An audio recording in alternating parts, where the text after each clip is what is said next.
Welcome to the news. ముందుగా headlines. Vijayawada west bypass పై నిర్మించిన మరో అతిపెద్ద భారీ బ్రిడ్జ్ బాహుబలి బ్రిడ్జ్. పశ్చిమ బైపాస్ అందుబాటులోకి రావడం వల్ల విజయవాడలో ట్రాఫిక్ మరింత తగ్గే అవకాశాలు. గుణదల వైఎస్ఆర్ బ్లాక్ నందు నీటి ప్రవాహంలో కొట్టుకొని 7 సంవత్సరాల బాలుడు మృతి. కుటుంబ సభ్యులను పరామర్శించిన యువ నాయకులు గద్దె క్రాంతికుమార్. విజయవాడ నగరంలో ఈదురు గాలులతో కూడిన భారీ వర్షం కారణంగా నేల కొరిగిన చెట్లు, హోర్డింగ్లు. ఏపీఎస్డీఆర్ఎఫ్ సిబ్బందితో యుద్ధ ప్రాతిపదికన సహాయక చర్యలు చేపట్టినట్లు తెలిపిన ఎన్టీఆర్ జిల్లా collector Lakshmisha. Vijayawada west bypass నిర్మించిన మరో అతిపెద్ద భారీ బ్రిడ్జి బాహుబలి బ్రిడ్జి. ఈ బ్రిడ్జి సుమారు 3.1 కిలోమీటర్ల మేర నిర్మించారు. 2021వ సంవత్సరంలో వెస్ట్ బైపాస్ నిర్మాణ పనులు ప్రారంభించారు. ఈ వెస్ట్ బైపాస్ పనులు ముగించుకొని జూన్ నాటికి అందుబాటులోకి వచ్చే అవకాశం ఉందని అధికారులు తెలిపారు. పశ్చిమ బైపాస్ అందుబాటులోకి రావడం వల్ల విజయవాడలో ట్రాఫిక్ మరింత తగ్గే అవకాశం ఉంది.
గుణదల వైఎస్ఆర్ బ్లాక్స్ నందు 5 పిల్లలు సైడ్ రైల్లో ఆడుకుంటూ డ్రైన్ ప్రవాహం పెరగడంతో ఆ నీటి ప్రవాహంలో కొట్టుకుని 7 సంవత్సరాల బాలుడు మొండెం మణికంఠ చనిపోయాడు. ఆ వార్త తెలుసుకున్న వెంటనే విజయవాడ ప్రభుత్వ హాస్పిటల్ వద్ద టీడీపీ యువ నాయకులు గద్దె క్రాంతికుమార్ వెళ్లి కుటుంబ సభ్యులను పరామర్శించి 50,000 రూపాయల ఆర్థిక సాయం అందించారు.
విజయవాడ నగరంలో ఈదురు గాలులతో కూడిన భారీ వర్షం కారణంగా నేల కొరిగిన చెట్లు హోర్డింగ్లను తొలగించేందుకు ఏపీఎస్డీఆర్ఎఫ్ సిబ్బందితో యుద్ధ ప్రాతిపదికన సహాయక చర్యలు చేపట్టామని ఎన్టీఆర్ జిల్లా కలెక్టర్ లక్ష్మీ షా చెప్పారు. వాతావరణ శాఖ అధికారులు సూచనల మేరకు 3 రోజుల పాటు ఎన్టీఆర్ జిల్లాలో ప్రజలందరూ అప్రమత్తంగా ఉండాలని, రోడ్లపైకి వచ్చేటప్పుడు జాగ్రత్తలు తీసుకోవాలని ఆయన సూచించారు. రోడ్లపై మోకాళ్ల లోతులో నిలిచిన నీరును స్వయంగా రంగంలోకి దిగిన కలెక్టర్ లక్ష్మీ షా మోటార్లు పెట్టి నీటిని తోడించే చర్యలు చేపట్టమని తెలిపారు. వర్షాలు పడే సమయంలో తప్పనిసరైతేనే బయటకు రావాలని, జిల్లా ప్రజల కోసం ప్రత్యేకంగా కలెక్టరేట్లో కంట్రోల్ రూమ్ ఏర్పాటు చేశామని, ఎవరికి ఎటువంటి ఇబ్బంది వచ్చినా కాల్ చేయాలని 9154970454 కలెక్టర్కు తెలపాలన్నారు.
విజయవాడ సిటీలో ఉదయం ఈరోజు మార్నింగ్ వర్షాలు అలాగే ఎదురుగాలు చాలా ఎక్కువ వచ్చాయి. 147 మిల్లీమీటర్ వర్షం పడింది 6 గంటలో. దాన్ని బట్టి కొంచెం సిటీలో అక్కడక్కడ డ్రైనేజ్ ట్రాకింగ్ చేయడం, రోడ్డు మీద నీళ్లు రావడం, అలాగే కొన్ని చోట్ల చెట్టు పడిపోవడం జరిగింది. కార్పొరేషన్ టీమ్స్తో ట్రీ క్లియరింగ్ టీమ్స్ పంపించి ఎప్పటికప్పుడు క్లియర్ చేసాము. వెంటనే స్టేట్ డిజాస్టర్ మేనేజ్మెంట్ వాళ్ళతో మాట్లాడితే వెంటనే స్టేట్ డిజాస్టర్ రెస్పాన్స్ ఫోర్స్ కూడా పంపించారు. 30 మంది ఇక్కడ వచ్చి ఉన్నారు. వీళ్ళు ఇక్కడ హెడ్ క్వార్టర్లోనే స్టే ఉంటారు, క్యాంప్ చేసి ఉంటారు. ఏదైనా ఎక్కడైనా ఎమర్జెన్సీ ఉంటే వెంటనే అక్కడికి వెళ్ళి దాన్ని క్లియర్ చేస్తారు. ఎక్కడ రోడ్ బ్లాక్ లేకుండా, పబ్లిక్ ఇన్ఫ్లుయెన్స్ లేకుండా చూసుకుంటాము. అట్లాగే కలెక్టరేట్లో కమాండ్ కంట్రోల్ రూమ్ కూడా ఎస్టాబ్లిష్ చేసి ఎమర్జెన్సీ నెంబర్ కూడా ఇచ్చున్నాను. ఎవరికైనా ఎక్కడైనా అది ట్రాఫిక్ ఇబ్బంది అయితేనేంటి, లేదా స్టాగ్నేషన్ ఇబ్బంది అయితేనేంటి, ఏమైనా హెల్త్ ఎమర్జెన్సీ అయితేనేంటి, సో వెంటనే రీచ్ అవుట్ అవ్వండి. 24/7 టీము అందుబాటులో ఉంటాయి. వచ్చి అక్కడ ఆ ఇబ్బంది లేకుండా చూసుకోవడం జరుగుతుంది. అట్లాగే ప్రతి సచివాలయాన్ని 24 hour అలర్ట్లో పెట్టమని చెప్పాను. ఆ సచివాలయంలో 24 hour స్టాఫ్ని డిప్లాయ్ చేసుకుంటూ వాళ్ళు ఎప్పటికప్పుడు ప్రతి సచివాలయం నుంచి ఇన్ఫర్మేషన్ వస్తూ ఉండాలి. ఎక్కడైనా రోడ్ బ్లాక్ అయిందా, ఎక్కడైనా చెట్టు పడిపోయిందా, ఎక్కడైనా ఏదైనా ఈ ఫ్లెక్సీలు అట్లాగే ఈ హోర్డింగ్ బోర్డ్స్ పడిపోయాయి అనేది మనకు ఇన్ఫర్మేషన్ వస్తుంటుంది. దాన్ని బట్టి టీంని ఎప్పటికప్పుడు డిప్లాయ్ చేస్తూ ఉంటాము. ప్రజలు అప్రమత్తంగా ఉండాలి. ఈరోజు వచ్చిన ఎదురుగాలాగే రేపు కూడా ఎల్లుండి కూడా కొంచెం అలర్ట్ ఉండేలాగా స్టేట్ డిజాస్టర్ రెస్పాన్స్ టీం నుంచి వస్తూ ఉంది ఇన్ఫర్మేషన్. కాబట్టి దయచేసి వర్షం వస్తున్నప్పుడు, ఎదురుగాలు వస్తున్నప్పుడు చిన్నపిల్లల్ని బయటకు పంపించద్దు, మీరు బయటికి వెళ్ళొద్దు. అలాగే ఏజ్ ఓల్డ్ పీపుల్ ఎవరైతే ఉంటారో వాళ్ళని ఇంట్లో ఉండమని చెప్పండి. మెయిన్లీ వర్షం స్టార్ట్ అయింది లేదా కొంచెం మోసం ఈ వెదర్ మారింది అంటే దయచేసి ఇంట్లో ఉండండి. అలాగే తోపుడు బండి వాళ్ళు, అలాగే చిన్న చిన్న వ్యాపారకారులు బయట రోడ్డు మీద పెట్టుకుని ఉంటారు. చెట్ల కింద ఏదైనా ఉంటే దయచేసి చెట్ల కింద ఉండకండి. పెద్ద పెద్ద చెట్ల కింద ఎదురుగాలు వచ్చినప్పుడు తెలియదు ఏ చెట్టు ఎట్లా ఇరిగి పడుతుంది అనేది. ఇప్పుడే చూసాం, చాలా చెట్లు పడిపోయి. లక్కీలీ ఎక్కడ ప్రాణహాని కానీ ఎటువంటిది ఏం లేదు, ప్రాపర్టీ హాని కూడా లేదు. జస్ట్ చెట్లు పడాయి, అవన్నీ క్లియర్ చేసి ఉన్నాము. సో రేపు ఎల్లుండి అలర్ట్ ఉంది కాబట్టి దయచేసి విజయవాడ నగర వాసులందరూ, అలాగే విజయవాడ ఎన్టీఆర్ జిల్లా వాసులందరూ దయచేసి కొంచెం అలర్ట్గా ఉండండి. ఎక్కడైనా మీకు ఎక్కడైనా ఇబ్బంది అయిందంటే వెంటనే మన కాల్ సెంటర్కి రీచ్ అవ్వండి. మీరు మాత్రం దయచేసి జాగ్రత్తగా ఉండండి. Be careful. బయటికి వెళ్తున్నప్పుడు చూడండి, వర్షంలాగా ఉండి గాలిలాగా ఉంటే దయచేసి ఒక అరగంట 1 గంట ఆగి వెదర్ చూసుకొని బయటికి వెళ్ళండి తప్ప సో ఏదో వెళ్ళిపోవడము, మళ్ళీ అక్కడ రోడ్డు మీద పడిపోతే లేదా ట్రాఫిక్ జామ్ అయిపోతే ఇబ్బంది జరగడం ఉంటుంది. దయచేసి కేర్ఫుల్గా ఉండండి. ఆంధ్రప్రదేశ్ రాజధాని నిర్మాణంపై మంత్రి నారాయణకు ముఖ్యమంత్రి చంద్రబాబు టార్గెట్ పెట్టారు. రాజధానిలో 3 ఏళ్లలో నిర్మాణాలు పూర్తి చేయాలన్నారు. అంతా మీ చేతుల్లోనే ఉందంటూ మంత్రి నారాయణకు లక్ష్యాన్ని నిర్దేశించారు. సీఎం వ్యాఖ్యలపై మంత్రి స్పందించారు. లక్ష్యం మేరకు పనులు పూర్తి చేస్తామని తెలిపారు. కూటమి ప్రజా ప్రతినిధులతో శనివారం సీఎం చంద్రబాబు టెలికాన్ఫరెన్స్ లో ఈ వ్యాఖ్యలు చేశారు. కాగా రాజధాని పనుల పునఃప్రారంభ కార్యక్రమం విజయవంతంపై ముఖ్యమంత్రి హర్షం వ్యక్తం చేశారు. ఈ నెల 3వ తేదీ నుండి 9వ తేదీ వరకు 7 రోజుల పాటు నిర్వహించే ఏపీపీఎస్సీ గ్రూప్ 1 మెయిన్స్ పరీక్షలకు పటిష్ట ఏర్పాట్లు చేశామని ఎన్టీఆర్ జిల్లా కలెక్టర్ లక్ష్మీ షా చెప్పారు. Andhra Pradesh public service commission group 1 mains పరీక్షలకు హాజరై విద్యార్థులకు ఎలాంటి ఇబ్బందులు కలగకుండా అన్ని జాగ్రత్తలు తీసుకున్నామని అన్నారు. మెయిన్స్ పరీక్షలకు నగరంలో 6 పరీక్షా కేంద్రాలను ఏర్పాటు చేశామన్నారు. ఈ పరీక్షలకు 1801 మంది అభ్యర్థులు హాజరవుతున్నారని అన్నారు. పరీక్షా కేంద్రాల వద్ద పటిష్ట బందోబస్తు ఏర్పాటు చేయాలని 144 సెక్షన్ అమలులో ఉంటుందన్నారు. Andhra Pradesh public service commission group 2 examinations mains ఈరోజు స్టార్ట్ అయింది. గ్రూప్ 1 ఎగ్జామినేషన్ స్టార్ట్ అయింది. సో దీనికి మనము టోటల్ 6 సెంటర్స్ ఉన్నాయి. 1800 మంది ఈరోజు ఎగ్జామ్ రాస్తున్నారు. దీనికి కావాల్సిన అన్ని ఏర్పాట్లు చేశాము. ఎన్టీఆర్ జిల్లా విజయవాడలోనే 6 సెంటర్స్లో అన్ని జాగ్రత్తలు అంటే పోలీస్ ఆర్మ్డ్ ఎస్కార్ట్తో పాటు అక్కడ సెంటర్ దగ్గర ప్రాపర్ ఫ్రిస్కింగ్, అలాగే వచ్చిన వాళ్ళకి మౌలిక సదుపాయాలతో నీళ్ళు అయితే ఇటువంటి ఇవ్వడం జరిగింది. మార్నింగ్ కొంచెం వర్షాలు వచ్చేసరికి ఎన్టీఆర్ జిల్లాలో కొంచెం ట్రాఫిక్ ఇబ్బంది, అలాగే వాటర్ స్టాగ్నేషన్ ఇబ్బంది వచ్చింది. వెంటనే పోలీస్ సహాయం, అలాగే కార్పొరేషన్ సహాయము, ఎస్డీఆర్ఎఫ్ సహాయంతో అన్ని క్లియర్ చేసి ఉన్నాము. ఎక్కడేమి ఇబ్బంది లేదు. ఎవరు భయపడాల్సిన అవసరం లేదు. పిల్లలు జాగ్రత్తగా రాసి ఎగ్జామ్ రాసి ఇంటికి ప్రాపర్గా వస్తారు. ఎవరు భయపడాల్సిన అక్కర్లేదు. అలాగే డిస్టిక్లో ఒక కమాండ్ కంట్రోల్ రూమ్ కూడా ఎస్టాబ్లిష్ చేశాము. దానికి ఏదైనా ఇబ్బందులు ఎక్కడైనా అనిపిస్తే దయచేసి ఫోన్ చేయండి. వెంటనే మన టీం రెస్పాన్స్ చేశాయి. అన్ని చోట అందరూ అప్రమత్తంగా ఉన్నారు. అధికారులు అందరూ ఫీల్డ్లో ఉన్నారు కాబట్టి ఎవరు భయపడాల్సిన అక్కర్లేదు. ప్రాపర్గా ఎగ్జామ్ జరుగుతాయి. సెక్యూరిటీ పరంగా కానీ, సేఫ్టీ పరంగా కానీ, ఈ రాకపోకల పరంగా కానీ ఎక్కడ ఇబ్బంది లేకుండా చూసుకుంటారు. జూన్ లో కేతనకొండలో నేతాజీ సైనిక్ స్కూల్ ప్రారంభం. విద్యా భారతి అఖిల భారతీయ శిక్షా సంస్థాన ఆధ్వర్యంలో కృష్ణా జిల్లా కేతనకొండలో నిర్మించిన నేతాజీ సైనిక్ స్కూల్ ను జూన్ నెలలో ప్రారంభిస్తున్నట్లు సంస్థ Netaji Sainik school society organizing secretary, Vidya Bharati దక్షిణ మధ్య క్షేత్ర ఆర్గనైజింగ్ సెక్రటరీ, దక్షిణ మధ్య క్షేత్ర ఆర్గనైజింగ్ కార్యదర్శి లింగం సుధాకర్ రెడ్డి తెలిపారు. సత్యనారాయణపురంలోని భోగరాజు దుర్గా ప్రసాద్ భవనంలో ఏర్పాటు చేసిన విలేకరుల సమావేశంలో సుధాకర్ రెడ్డి మాట్లాడుతూ పాఠశాలను 2025 జూన్లో రక్షణ శాఖ మంత్రి రాజ్నాథ్ సింగ్, ముఖ్యమంత్రి నారా చంద్రబాబు నాయుడు ప్రారంభిస్తారని చెప్పారు. విద్యాభారతి అఖిల భారతీయ శిక్షా సంస్థాన్ గత 72 సంవత్సరాలుగా విద్యారంగంలో పనిచేస్తున్న అతిపెద్ద స్వచ్ఛంద సంస్థగా పేర్కొన్నారు. నేటి యువతరంలో హిందుత్వ నిష్ఠ, దేశభక్తి పెంపొందించాలనే లక్ష్యంతో సంస్థ దేశం మొత్తం మీద 24,000 పాఠశాలలు నిర్వహిస్తుందని చెప్పారు. ఈ నేతాజీ సైనిక్ స్కూల్కి ఆర్గనైజింగ్ సెక్రటరీగా ఉంటున్నాను. అట్లనే విద్యాభారతి ఈ కర్ణాటక, తెలంగాణ, ఆంధ్రప్రదేశ్కి ఆర్గనైజింగ్ సెక్రటరీగా ఉన్నాను. ఈ ఆంధ్రప్రదేశ్లో విద్యాభారతి పేరుతోటి సుమారుగా ఒక 180 స్కూల్స్, అందులో కొన్ని కాలేజెస్ కూడా ఉన్నాయి రాష్ట్ర వ్యాప్తంగా.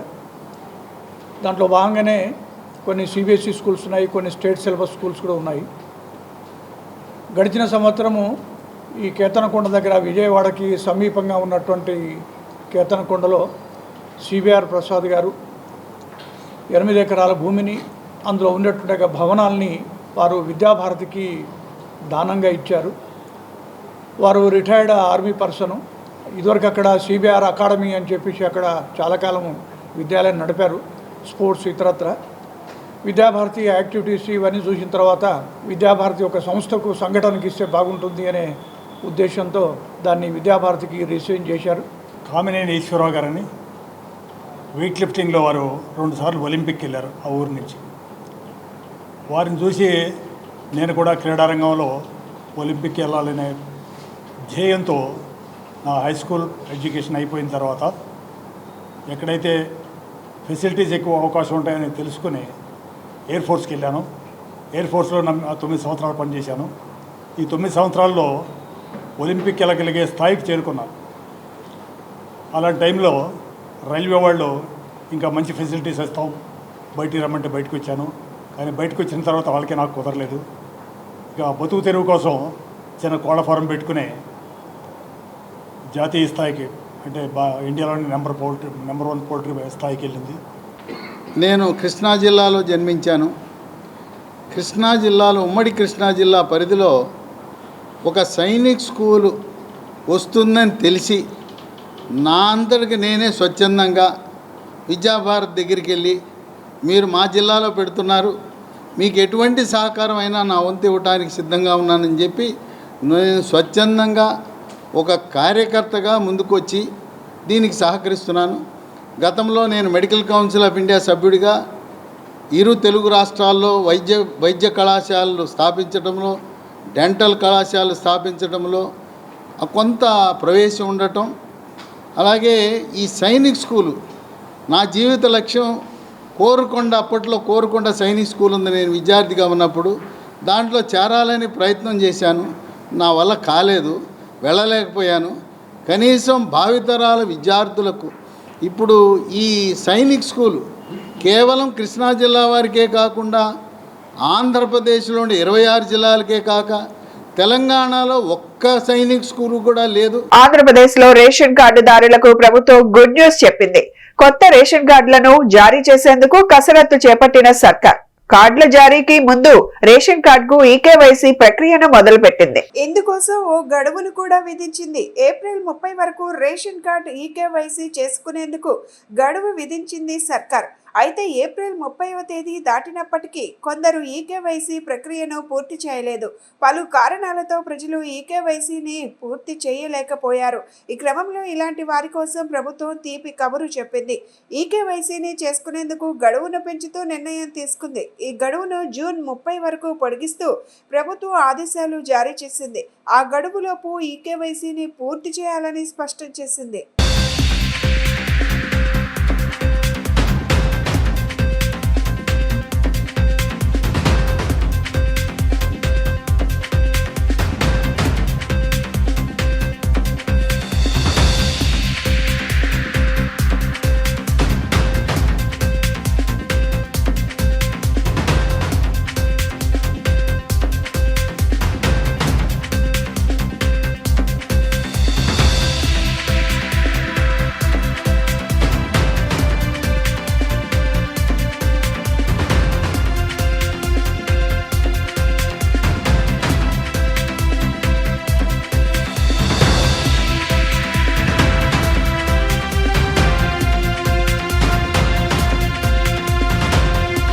తెలుగు చలనచిత్ర పరిశ్రమ దిగ్గజం ప్రముఖ దర్శకులు దాసరి నారాయణరావు చిత్ర పరిశ్రమ అభివృద్ధి కోసం ఎంతగానో శ్రమించారని, రాజకీయాలలో కేంద్ర మంత్రిగా దేశ ప్రజలకు అనేక సేవలు అందించాలని, వారి స్ఫూర్తితో ముందుకు వెళ్తున్నామని జనసేన పార్టీ రాష్ట్ర కార్యదర్శి అమ్మిశెట్టి వాసు తెలిపారు.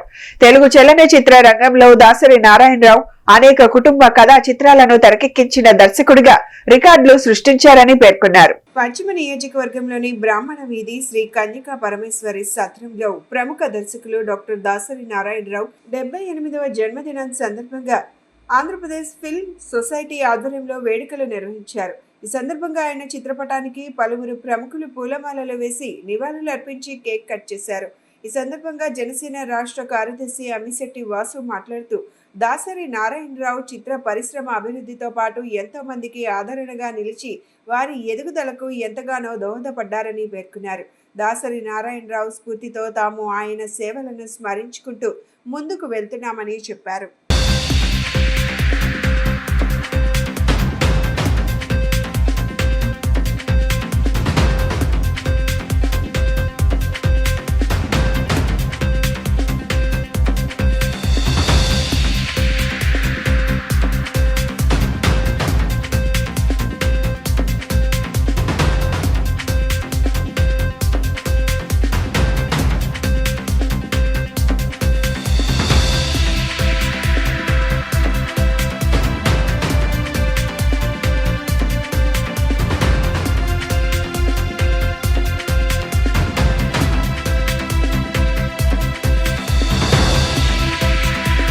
అందరికీ నమస్కారం అండి. Andhra Pradesh film industry employees federation ఆధ్వర్యంలో స్వర్గీయ దాసరి నారాయణరావు గారు 78వ జయంతిని విజయవాడలో నిర్వహించడానికి చాలా గర్వపడుతున్నామండి. ఈ కార్యక్రమానికి ఇచ్చేసినటువంటి అందరికీ కూడా ధన్యవాదాలు తెలియజేస్తున్నాను. అలాగే దాసరి నారాయణరావు గారు కార్మికుడికి నిజమైనటువంటి లబ్ధి చేకూరితే మరి వ్యవస్థ బాగుపడుతుందని చెప్పినటువంటి విధానాన్ని మేము అవలంబిస్తూ ప్రతి కార్మికుడికి చలనచిత్ర పరిశ్రమలో ఉన్నటువంటి 24 పరిశ్రమలకి సంబంధించి 24 క్రాఫ్ట్లకి సంబంధించి ప్రతి క్రాఫ్ట్కి కూడా ఆంధ్రప్రదేశ్ ఫిలిం ఇండస్ట్రీ ఎంప్లాయీస్ ఫెడరేషన్లో ఇండివిజువల్గా కమిటీ వేసి ఆ కమిటీ ద్వారాగానే కార్యకలాపాలు చేసేలాగా మేము చేయటం జరుగుతుందండి. అలాగే ఈరోజు ఆంధ్రప్రదేశ్ ఫిల్మ్ ఇండస్ట్రీ ఎంప్లాయీస్ ఫెడరేషన్లో ఒక భాగమైనటువంటి సినీ ప్రొడక్షన్ ఎగ్జిక్యూటివ్ కమిటీని ఈరోజు ఎన్నుకోవడం జరిగిందండి. ఈ కమిటీని సభ్యులందరూ ఏకగ్రీవంగా ఎన్నుకోవడం జరిగింది. కమిటీ అధ్యక్షులుగా శ్రీ బండిరెడ్డి శశికుమార్ గారిని ఏకగ్రీవంగా ఎన్నుకోవడం జరిగింది. వారి ఆధ్వర్యంలో ఇంకా ఆంధ్రప్రదేశ్ రాష్ట్రంలో చలనచిత్ర పరిశ్రమ సంబంధించి సినీ ప్రొడక్షన్ ఎగ్జిక్యూటివ్ యూనియన్కి సంబంధించిన ప్రతి కార్యకలాపాలు కూడా జరుగుతాయండి. ఈ విధంగా మరి సహకరించినటువంటి సభ్యులందరికీ కూడా ధన్యవాదాలు తెలియజేస్తున్నాను. అలాగే భవిష్యత్తులో ఆంధ్రప్రదేశ్ రాష్ట్రంలో కూడా చలనచిత్ర పరిశ్రమ అభివృద్ధి చెందాలని Andhra Pradesh film industry employees federation కృషి చేస్తుంది. అందులో భాగంగా విశాఖపట్నం, విజయవాడ, తిరుపతి ప్రాంతాల్లో స్టూడియోల్ని మేము డెవలప్ చేయడానికి కృషి చేస్తున్నామండి. అలాగే చలనచిత్ర పరిశ్రమ సభ్యులందరికీ కూడా మరి సొంత గృహం అందివ్వాలని సినీ వర్కర్స్ హౌసింగ్ సొసైటీని కూడా మేము ఏర్పాటు జరిగింది. ఆ సొసైటీ ద్వారా మరి సినీ వర్కర్స్ అయినటువంటి ప్రతి ఒక్కరికి కూడా సొంత గృహం అందేలాగా మేము కృషి చేయడం జరుగుతుందండి. గత వైఎస్ఆర్సీపీ ప్రభుత్వం 5 సంవత్సరాల కాలంలో డ్రైనేజీల నిర్వహణ గురించి అస్సలు పట్టించుకోలేదని తూర్పు నియోజకవర్గ ఎమ్మెల్యే గద్దె రామ్మోహన్ అన్నారు. కూటమి ప్రభుత్వం అధికారంలోకి వచ్చిన తరువాత నగరంలోని డ్రైనేజీ వ్యవస్థను మెరుగుపరుస్తున్నామని చెప్పారు. త్వరలోని డ్రైనేజీ వ్యవస్థ మొత్తాన్ని మెరుగుపరచడానికి పూర్తి స్థాయిలో చర్యలు తీసుకుంటామని అన్నారు. ఆదివారం ఉదయం తూర్పు నియోజకవర్గ పరిధిలోని 2వ డివిజన్ మాచవరం డౌన్ రెవెన్యూ కాలనీలో 1-2 రోడ్లలో ఎమ్మెల్యే గద్దె రామ్మోహన్ పర్యటించారు. ఆదివారం ఉదయం అకస్మాత్తుగా కురిసిన వర్షానికి జలమయమైన రోడ్లను ఆయన స్వయంగా పరిశీలించారు. ఈ సందర్భంగా ఎమ్మెల్యే గద్దె రామ్మోహన్ మాట్లాడుతూ గత వైఎస్ఆర్సీపీ ప్రభుత్వం 5 సంవత్సరాల పాలనలో డ్రైనేజీలో పూడిక తేలేదన్నారు. అందువల్లనే వర్షం నీరంతా రోడ్లపైకి చేరిందన్నారు. 2014 సంవత్సరంలో కేంద్ర ప్రభుత్వాన్ని ఒప్పించి సుమారు 450 కోట్ల నిధులతో ముఖ్యమంత్రి నారా చంద్రబాబు నాయుడు నగరంలోని డ్రైనేజీ వ్యవస్థను మెరుగుపరచడానికి చర్యలు తీసుకున్నారని, ఎల్&టీ కంపెనీకి ఆ పనులను కూడా అప్పగించారని చెప్పారు. 2019 సంవత్సరంలో ఎన్నికల్లో అధికారంలోకి వచ్చిన వైఎస్ఆర్సీపీ ప్రభుత్వం ఎల్&టీ కంపెనీ చేపట్టిన పనులను నిలుపు చేయించేసింది. మంజూరైన నిధులను కూడా వైఎస్ఆర్సీపీ ప్రభుత్వం ఏం చేసిందో కూడా లెక్కలు చెప్పడం లేదన్నారు. ఇటీవల నగరంలో కురిసిన వర్షానికి నగరం జలమయం కావడంతో డ్రైనేజీ వ్యవస్థను మెరుగుపరచడానికి సిఆర్డీఏ నుంచి 200 కోట్లను ముఖ్యమంత్రి నారా చంద్రబాబు నాయుడు నగరానికి కేటాయించారని అన్నారు. త్వరలోనే ఆ పనులను కూడా ప్రారంభిస్తామన్నారు. ఈ కార్యక్రమంలో డివిజన్ పార్టీ అధ్యక్షులు దాసరి గాబ్రియల్, పర్వతనేని రత్నశ్రీ, ఏడుకొండలు పూర్ణ, ఎరిసిల్ల సురేష్ బాబు, దుర్గారావు తదితరులు పాల్గొన్నారు. విజయవాడలో ఆదివారం ఒక్కసారిగా వాతావరణం మారిపోయింది. అకస్మాత్తుగా ఈదురు గాలులతో కూడిన భారీ వర్షం కురిసింది. ఈ భారీ వర్షంతో రోడ్లన్నీ జలమయమయ్యాయి. దీంతో వాహనదారులు ఇబ్బందులు ఎదుర్కొంటున్నారు. ఉరుములు, ఈదురు గాలులతో కూడిన వర్షంతో నగరంలోని పలు ప్రాంతాలు జలమయమయ్యాయి.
రాజధాని నగరానికి సమీపమైన విజయవాడ నగరంలోని రామవరపాడు నందు ఎస్ఎల్వి గ్రాండ్ ఇన్ఫ్రా తమ నూతన వెంచర్ ను ప్రారంభించడం ఆనందంగా ఉందన్నారు SLV group chairman P Srinivasaraju. అన్ని మౌలిక సదుపాయాలతో ఆధునిక హంగులతో వెంచర్ ను రూపొందిస్తున్నామని ఆయన తెలిపారు. రియల్ ఎస్టేట్ రంగంలో తనదైన ముద్ర వేసిన ఎస్ఎల్వి గ్రాండ్స్ ఇన్ఫ్రా తన నూతన వెంచర్ను రాజధాని నగరానికి సమీపమైన విజయవాడ నగరంలోని రామవరపాడు నందు లాంఛనంగా ప్రారంభించడం జరిగింది. ఈ సందర్భంగా SLV group chairman P Srinivasaraju జ్యోతి ప్రజ్వలనతో కార్యక్రమాన్ని లాంఛనంగా ప్రారంభించారు. అనంతరం నానితో కలిసి ఆయన మాట్లాడుతూ రియల్ ఎస్టేట్ రంగంలో ఎస్ఎల్వి గ్రాండ్ అందరికీ సుపరిచితమేనని, రాజధాని నగరానికి సమీపమైన విజయవాడ నగరంలోని రామవరపాడు నందు నూతన వెంచర్ను ప్రారంభించడం ఆనందంగా ఉందన్నారు. అన్ని మౌలిక సదుపాయాలతో ఆధునిక హంగులతో వెంచర్ను రూపొందిస్తున్నామని చెప్పారు. Vijayawada railway station, bus station, airport నూతనంగా ఏర్పాటవుతున్న వెస్ట్ బైపాస్ కు అతి సమీపంలో ఈ వెంచర్ ఉండటం కొనుగోలుదారులకు లాభదాయకంగా ఉంటుందన్నారు. అంతేకాకుండా 40 అడుగుల రోడ్లతో పాటు అన్ని మౌలిక సదుపాయాలతో సువిశాలమైన వెంచర్ను రూపొందిస్తున్నట్లు పేర్కొన్నారు.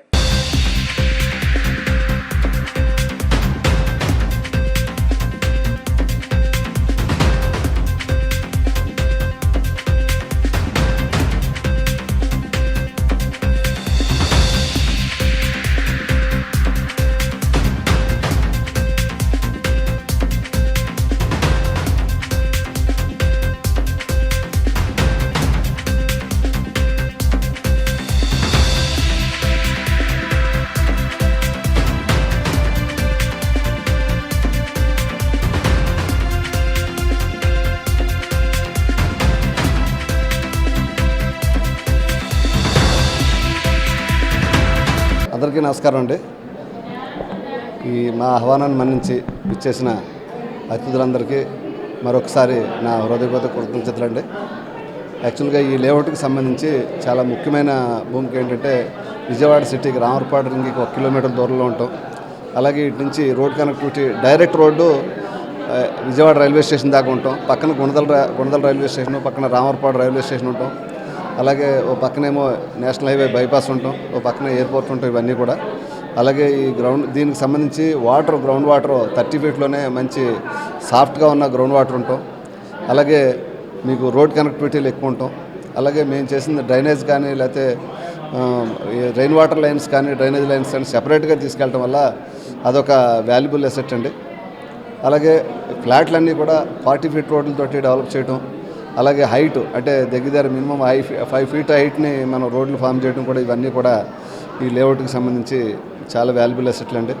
అలాగే చుట్టుపక్కల వేరే గేటెడ్ కమ్యూనిటీలు కానీ హోటల్స్ కానీ చాలా వస్తున్నాయి, ఇంకా రాబోతున్నాయి కూడా. కాబట్టి ఫ్యూచర్లో ఈ ఏరియా అంతా కూడా చాలా మంచి ఏరియాగా డెవలప్ అయ్యి చాలా మంచి వాల్యుబుల్గా డెవలప్ అవుతుందని ఆశిస్తున్నాను. Thank you. ఈనాటి కార్యక్రమానికి విచ్చేసిన మిత్రులకు, శ్రేయోభిలాషులకు, అదేవిధంగా ల్యాండ్ లార్డ్స్కి, అలాగే గత 20 సంవత్సరాల మట్టి మా కంపెనీలో భాగస్వామ్యులు అవుతున్న మా కస్టమర్ దేవుళ్లకు అందరికీ కూడా, అలాగే విజయవాడ ప్రజానికానికి, తెలుగు ప్రజలందరికీ కూడా మా ఎస్ఎల్వి గ్రూప్స్ తరపున కృతజ్ఞతలు తెలియజేసుకుంటున్నాను. ఈనాటి కార్యక్రమం ఎస్ఎల్వి ఇన్ఫ్రా లేఅవుట్ రామవరపాడుకి వాకబుల్ డిస్టెన్స్లో చాలా ప్రైమ్ ఏరియాలో ఈ లేఅవుట్కి వెస్ట్ సైడ్ కానీ నార్త్ సైడ్ కానీ మా వెంచర్సే ఉన్నాయి. దగ్గరగా 900 యూనిట్స్. ఇది నార్త్ ఈస్ట్ విజయవాడకి ఈశాన్య భాగంలో ఉన్న స్పేసు. మీ అందరికీ తెలుసున్న విషయమే. చాలా మంచి గేటెడ్ కమ్యూనిటీస్ కానీ, లేఅవుట్స్ కానీ, అపార్ట్మెంట్ గేటెడ్ కమ్యూనిటీస్ కానీ అన్ని వసతులతో, అలాగే కస్టమర్స్ కూడా అన్ని సెగ్మెంట్స్లో ఉన్న కస్టమర్స్, అలాగే పొలిటీషియన్స్ కానీ, మినిస్టర్స్ కానీ, బ్యూరోక్రాట్స్ కానీ, బిజినెస్ పీపుల్ కానీ, అలాగే ప్రతి ఒక్కరూ కూడా ఈ రోడ్ యాక్సెస్ చాలా అద్భుతంగా ఉండటం వల్ల ఈ స్పేస్ చూస్ చేసుకోవటం జరుగుతూ ఉంది. అదేవిధంగా ఈ లొకేషన్ నుండి ఎయిర్పోర్ట్కి ట్రాఫిక్ టచ్ అవ్వకుండా ఈవెన్ 15 మినిట్స్లోనే ముస్తాబాద్ రోడ్ అంతా ఫ్లైఓవర్ కూడా ఆల్రెడీ వర్క్ జరుగుతూ ఉంది. అలాగే వెస్ట్ బైపాస్కి చాలా అతి దగ్గరలో ఉన్న వెంచర్ ఇది. ఈ వెస్ట్ బైపాస్కి ఎన్ని కనెక్టివిటీలో ఇక్కడ నుండి వైజాగ్ వెళ్ళాలన్నా, అలాగే హైదరాబాద్ వెళ్ళాలన్నా, లేకపోతే బెంగళూరు వెళ్ళాలన్నా, లేకపోతే పునఃప్రారంభమైన అద్భుతమైన నిర్మించబోయే అమరావతి వెళ్ళాలన్నా చాలా 15 to 20 మినిట్స్లోనే ట్రాఫిక్ టచ్ అవ్వకుండా యాక్సిస్ ఉన్న పెద్ద రోడ్లు ఉన్న ఏరియా. అలాగే మిత్రులు అన్నట్టు న్యూ విజయవాడ అనటానికి ఏమాత్రం సందేహం లేదు. అలాగే ఈ లాంచింగ్ ఆఫర్ ఏదైతే మా కంపెనీ అనౌన్స్ చేశామో ఇది ప్రజలందరూ కూడా వినియోగించుకుంటారని ఆశిస్తూ ఈ అవకాశం ఇచ్చిన మీ అందరికీ ఇక్కడ విచ్చేసిన మీడియా మిత్రులకు ప్రతి ఒక్కరికి కూడా ప్రత్యేకమైన కృతజ్ఞతలు తెలియజేసుకుంటూ సెలవు తీసుకుంటాం. బులెటిన్ ముగించే ముందు హెడ్లైన్స్ మరొకసారి. విజయవాడ వెస్ట్ బైపాస్ పై నిర్మించిన మరో అతిపెద్ద భారీ బ్రిడ్జ్ బాహుబలి బ్రిడ్జ్. పశ్చిమ బైపాస్ అందుబాటులోకి రావడం వల్ల విజయవాడలో ట్రాఫిక్ మరింత తగ్గే అవకాశాలు. గుణదల వైఎస్ఆర్ బ్లాక్ నందు నీటి ప్రవాహంలో కొట్టుకొని 7 సంవత్సరాల బాలుడు మృతి. కుటుంబ సభ్యులను పరామర్శించిన యువ నాయకులు గద్దె క్రాంతికుమార్. విజయవాడ నగరంలో ఈదురు గాలులతో కూడిన భారీ వర్షం కారణంగా నేల కొరిగిన చెట్లు, హోర్డింగ్లు. ఏపీఎస్డీఆర్ఎఫ్ సిబ్బందితో యుద్ధ ప్రాతిపదికన సహాయక చర్యలు చేపట్టినట్లు తెలిపిన ఎన్టీఆర్ జిల్లా కలెక్టర్ లక్ష్మీష. ఇవి ఈనాటి bulletin updates. Keep watching the news.